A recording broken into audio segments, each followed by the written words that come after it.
What is going on, ladies and gentlemen, and welcome back to another video. Today we are checking out exploring the SCP Foundation, SCP-2718. What happens after? What happens after what exactly? I don't know. I have a strange feeling, it's about death, because I saw, a Grim Reaper-esque, skeleton-esque figure in the thumbnail. This video was requested by a few people, and yeah, so I'm going to react to it today, yes. SCP-2718. Hopefully it's not too creepy, but SCPs tend to be quite creepy, and this one, for some reason, I have a feeling it's not going to be a fun experience for me. For some reason, 82% of people that are currently watching are not subscribed. So if you're one of those 82%, feel free to hit that subscribe button. We'd love to have you around here. Be much appreciated. Also, you can join our Discord where the fun continues. So yeah. Oh, kind of continues. I mean, depends who you talk to there. But anyway, we're going to get into this video, man. Make sure you subscribe to the Exploring series. Great channel for not just SCP stuff, for a shit ton of universes. But yeah, without further ado, ladies and gents, we're going to get into this video. And yeah, let's go. SCP-2718.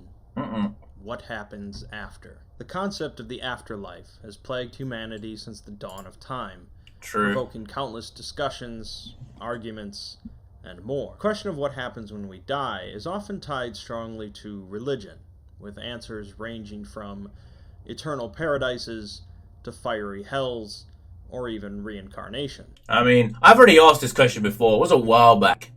I was in a Warhammer video for sure. It's definitely when I was getting into Warhammer, and it was about the Emperor being a so-called god and the whole religion thing. I mean, I'm not going to ask where everyone stands in that, because we had some salty people in the comments last time, It likely comes as no surprise to you that the SCP universe has delved into the concept of the afterlife in a few different ways. But today, we'll be looking at a particularly grim version of it. Oh no. 2718 definitely starts in an odd way, with the SCP number constantly shifting, the object class listing an error, and the first line of the containment procedures actually describes the SCP itself. We see that SCP-2718 is a Damarung class cognitohazard. A cognitohazard is any sort of mimetic effect that can alter an individual's way of thinking. Damarung is a German word meaning dusk, or twilight, and as far as I'm aware, this is the only SCP that carries that classification. The containment protocols go on to say how forbidden 2718 is, and it's only by extreme chance that we've stumbled upon its report at all. It says that this report cannot be deleted or... Listen, buddy. That is messed up. Not too sure why the skeleton is currently chained up. Probably, he can't move. He has no muscle. Unless it's magic. Well, let's continue. Or effectively redacted by any means, due to the clearance level of the original author, suggesting an 05. And basically says if you close the article now, report it, and get immediate amnestic treatment, no disciplinary action will be necessary. Oh shit. Of course, we read on. Of course we do. And the following section contains orders for any agent sent to handle this breach of SCP-2718. Basically, since this report is about a very dangerous cognitohazard that affects anyone who reads about it, and the SCP Foundation can't delete, redact, or restrict access to it normally, they have to find a workaround to conceal it. Uh-oh. I'll spare you the technical details and summarize. Essentially, they are exploiting a weakness in their databases by constantly switching the designation of the article with another random one. Oh. This is responsible for the weird numbering at the top of the article, and causes links to 2718 to disappear. Thank the Lord. By doing so, and drawing out the process using intentionally bad algorithms, 2718 is almost always hidden from view. But there is a very small window, when the process ends and before it restarts, when it becomes momentarily visible. This of course allows someone browsing the database to see 2718 and click on it, where they are presented with a severe warning. This is currently the personally, you guys know me by now. I wouldn't click on it. You know by now, I wouldn't click on it. But I know there's a lot of you guys that would click on it and would wait. Goddamn morons. Foundation's best way of containing 2718, as it's a very small chance that someone will happen to see 2718 in the database and proceed to read past the warnings. Don't read past the warnings. Of course, warnings are there for a we, reason. as readers, always have access to each SCP, this explanation is just for the sake of the story. The agent working on the terminal that accessed the page then has a unique job. Because due to amnestics wiping people's memory, no living person has not... All I can say is, if it was lagging up until now, I apologize. Is what it is, boys. ...knowledge of 2718 other than them. Their task is to improve the containment protocols of 2718 in any way they can before their memories are wiped. And 2718 goes back to being completely unknown again. You know what I just realized? This is a great day to make this video because it's Friday the 13th. Now, whether you are superstitious and care about whether it's Friday the 13th, 14th, 15th, whatever, it doesn't matter, alright? But this just kind of fits with that, you know? Unfortunately, the agents sent to respond to a 2718 breach are left unprepared for this task, and have only 2 hours to work on it. Of course. A log left by one of these agents mentions that if an agent fails to complete their task within 2 hours, or upon return they still remember the current year or name of the current president, they are to be terminated. This suggests that the amnestic given to those who work on 2718 is a massive one. I was about to say, what kind of amnestic are you giving these people? Man can't remember the day. Was it the day or the date? And who the president is?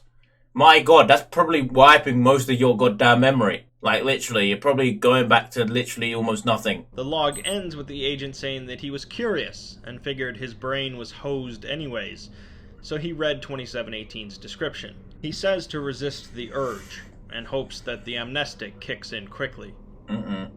Is it that bad? So far then, we really know practically nothing about 2718 itself. Correct. Other than it's a cognito hazard that no one wants anyone to read about in any way, but they can't get rid of the documentation. After doing so much teasing... You know, if you tell people not to read something, they'll just be like, it's a conspiracy! They don't want us to read it! And then they'll read it on purpose. And then they will lose their mind. Finally get into the meat of the article, where we get to find out exactly what 2718 is. Yes. This information comes from a transcribed audio recording made by a member of the O5 Council named Miriam Prather. Miriam starts by telling a technician to make this article a permanent record, allowing no one to ever tamper with it, saying that if there's only one article left in the whole database, let it be this one. Miriam seems rushed for time, and even lets the technician keep her security credentials, as she says she won't be needing them. She then proceeds to begin her story, stating that she has been O5-7 for 77 years, but she'll only remain so for about 7 more minutes. Wow. She goes on to discuss the various methods available to the SCP Foundation to bring someone back from death. Man said she's been the O5 Council for 77 years and has 7 minutes left. What is it about the number 7? I thought the number 6 was the demonic number. Or many 6s in a row, at least. Each method is different, of course, but they fall into 2 categories. 1, making a copy or clone of the person from when they were still alive. And 2, turning back time, undoing the events that killed them. I mean, a clone is not the same person.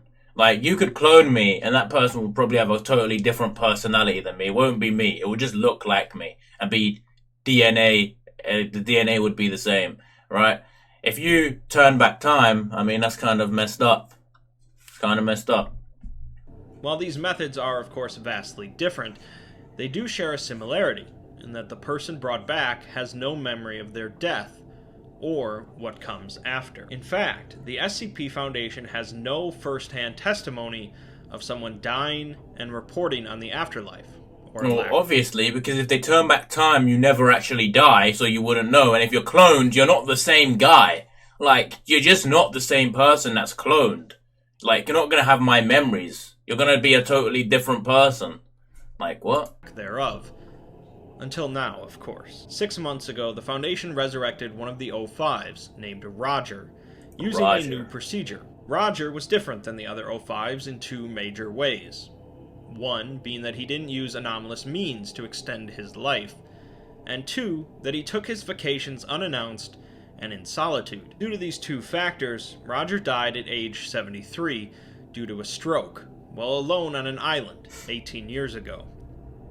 It took 14 years to find his body, which they needed due to a physical key he had, as well as a mental key only he knew. The combination of island weather, creatures, and time had reduced Roger's body to a pile of bone fragments. And so their usual methods of bringing people back were useless. My god.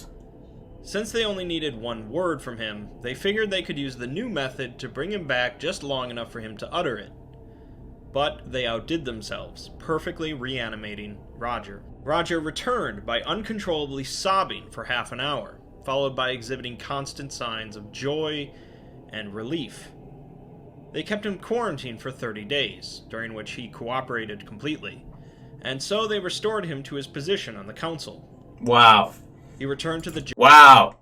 What is this host of bad decisions being made? First we're reanimating people. This man is clearly mentally unstable.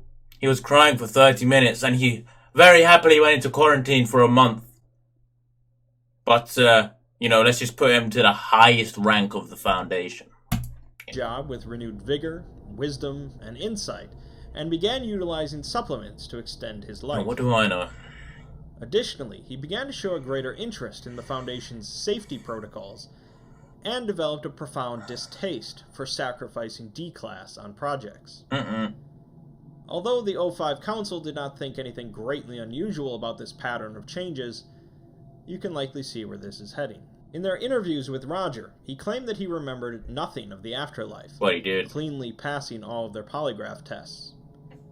Roger can we all take a moment to can we all for 1 minute just understand that polygraph tests are useless?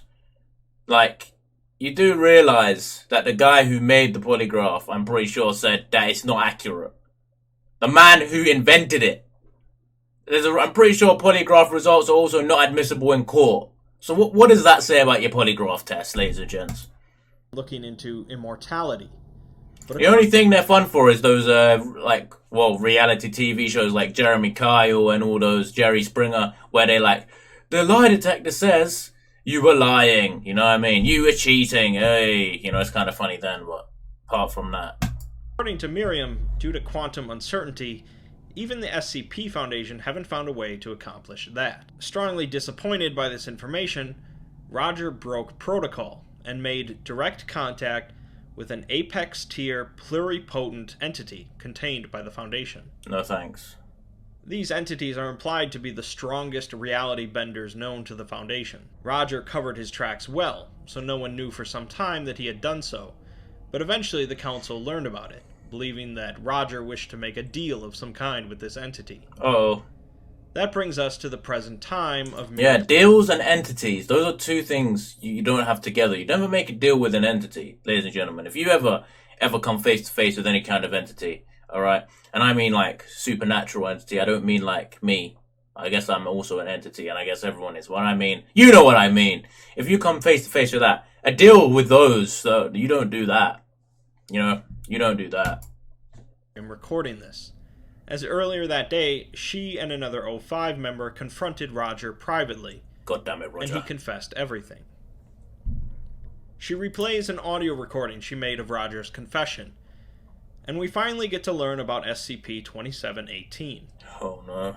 I think it's best if I read parts of this verbatim. I dared not speak of this at first. You'd never have let me out of containment. The truth is, I was aware of all of it. I suppose there was a sweet oblivion, like deep sleep at first. But in retrospect, I think it was no more than a day. Slowly, but unmistakably, I reoccupied my corpse with dreamlike consciousness. Whoa. Numb for the first merciful hours, blind, deaf, and immobile. But that is one thing people say when they die on the operating table, right? And they get brought back. And I guess you don't really die on the operating table, but they all say it's when you're dying, it's like drifting off to the best sleep you've ever had, right?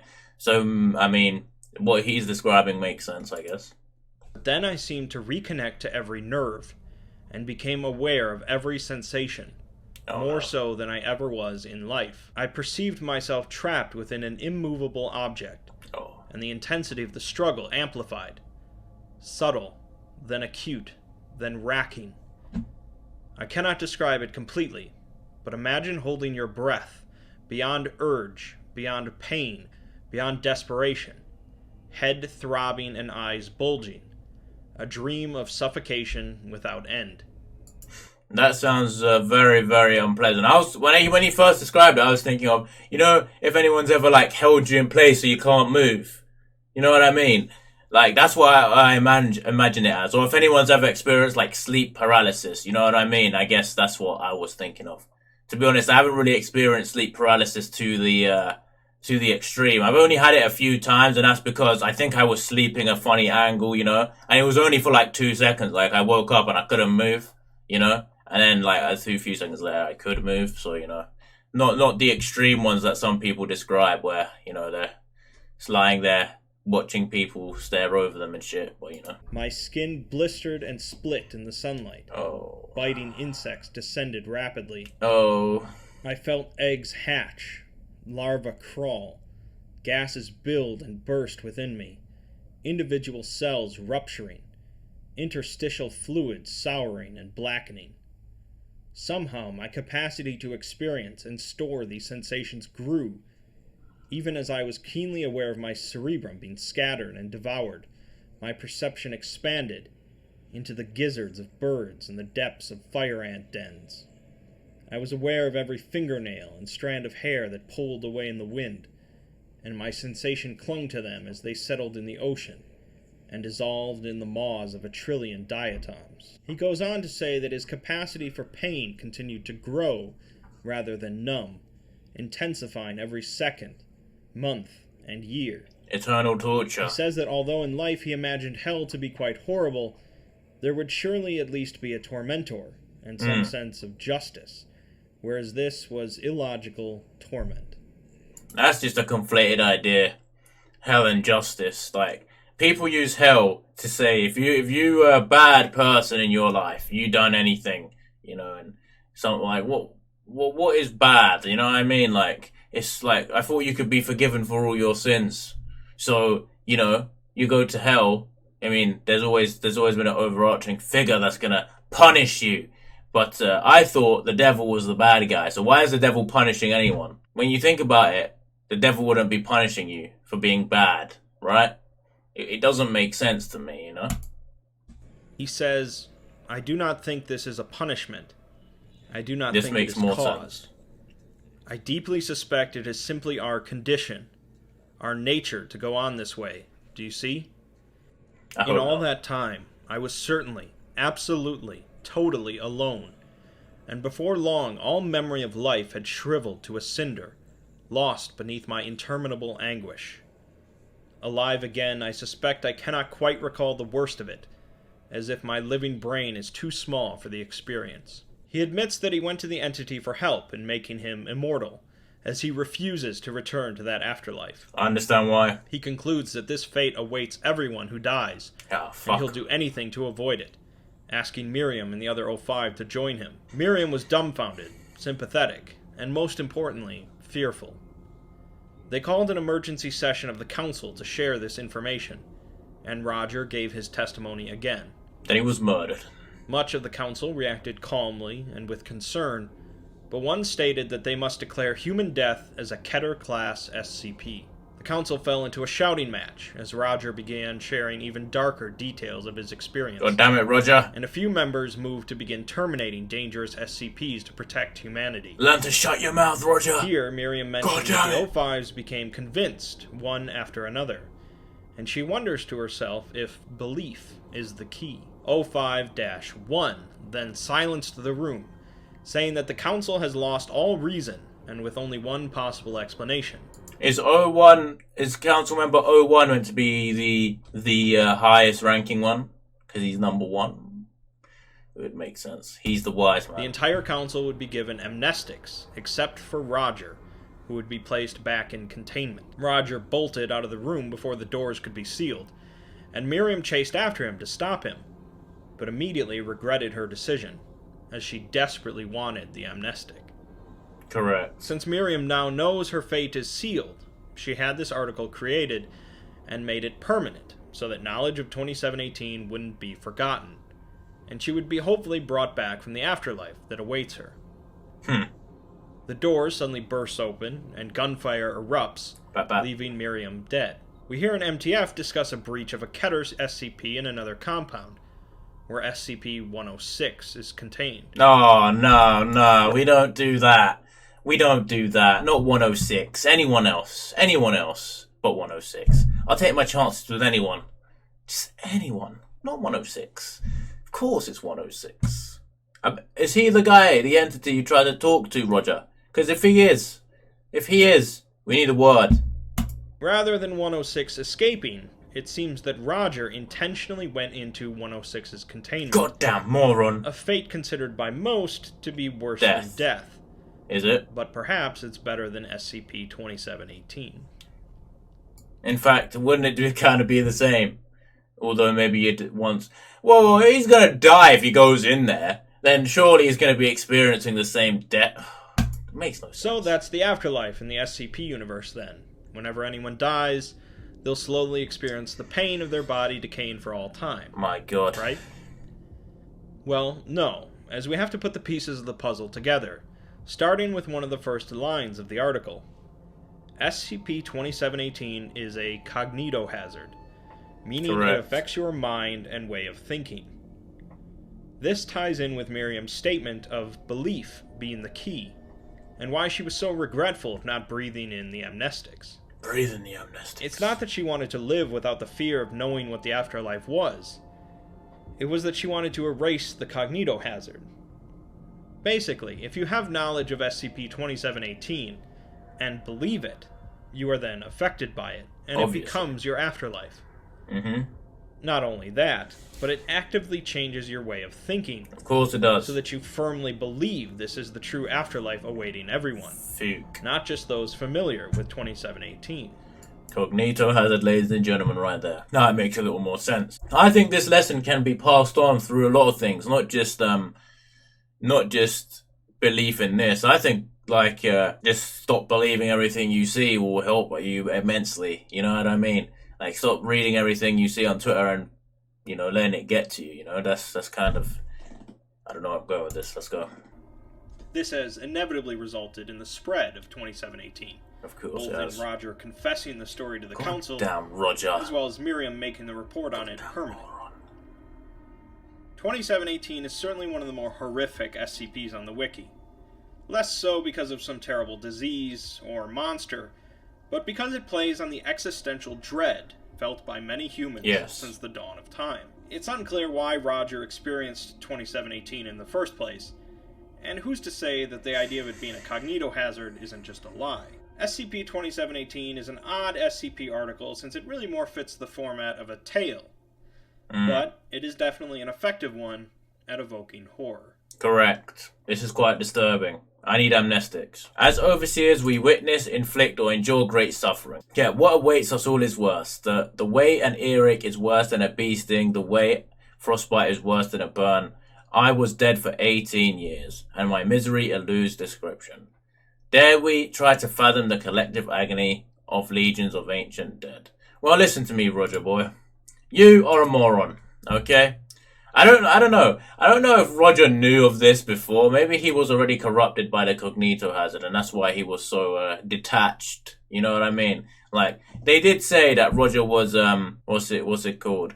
Roger was a weird member of the O5 before, that he didn't take any life extending anything. I mean, maybe he didn't believe it and he wanted to find out for himself.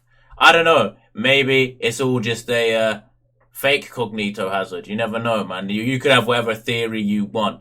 All I know is I need some amnestics right now. So, yeah, I'm gonna go and do that and forget this SCP ever existed. I suggest you all do the same. And yeah, I'll see you all in the next video.